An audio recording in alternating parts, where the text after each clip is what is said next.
that even possible? If there's some kind of afterlife, do you think my place is taken? The real me died like 100 years ago. Is there still room for me? And what about the Simon I killed at Omicron? What do you think, Catherine? Is there a heaven full of redundant copies of the same people? Is there someone up there who called me an imposter? It's dumb luck, right? And I woke up in the right body.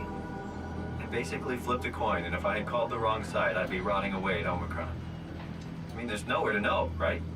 You didn't hit the make sure Simon wakes up in the right body switch, did you? Not that you would know. I mean, he would still claim to be the right Simon. Christ. This is awful. We did an awful fucking thing. And you wouldn't mind? Why would you? How could you know that it's not me, the me that I am, the same that I've always been? Please say something. I don't want to think. Please. I don't know what to say. I don't want to upset you. Say anything. When I was little, I used to climb the stairs all the way to the top of the building. And I could still feel how I had to, tuck my arms so I could push the heavy steel door open. Well, the first time that I dared go up there, I stepped out onto the roof and watched the smog rise and fall over Taipei. I got all the way up to the corner ledge and, I felt the warm wind in my hair, and the sun was setting and the streets below were shadowed by the tall buildings. The people pushing through the crowd flowed like paint from an artist's brush. Street food vendors filled the air with aromas of all my favorite foods. For a brief moment, I felt connected to the world in a way that I never had before.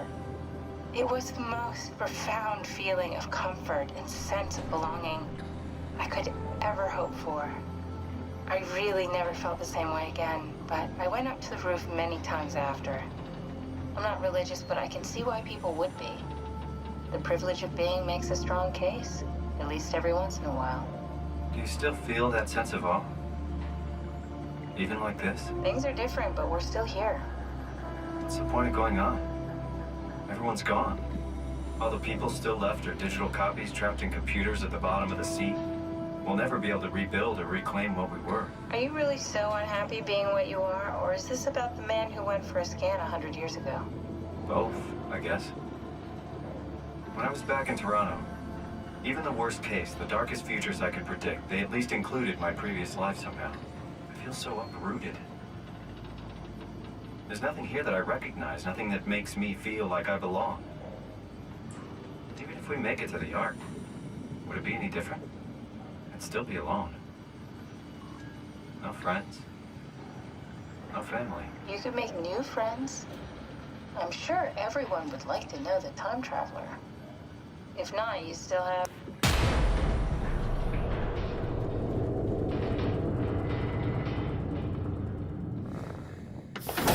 Catherine? Kath? Hello, Catherine. What happened?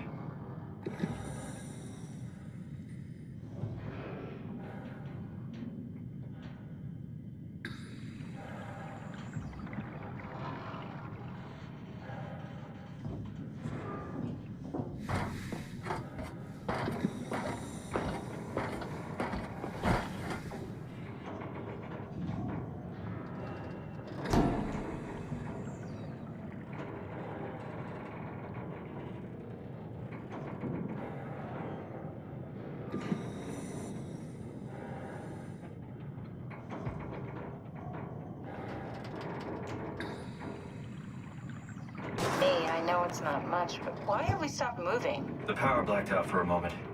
Think it could be the atmospheric pressure. It's pushing pretty hard, really testing the limits of my suit. Don't worry, it should hold. Comforting. It will hold.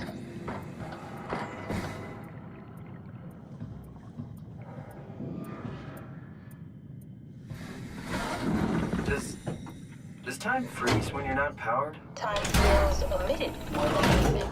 What's the difference? I don't feel like I'm being held back or hindered. And I don't have the opportunity to reflect on the time I'm missing.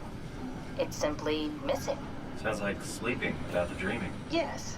But generally you anticipate when you're about to sleep, and there's a natural continuation since we tend to wake up where we went to sleep. My experience is more like an ever-changing moment that never really seems to find closure. Sounds kind of like a movie being edited live.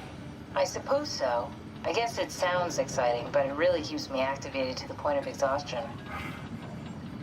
It's rough. Could be worse. Could be a time traveler stuck in a body made from black goo. That'd be the worst.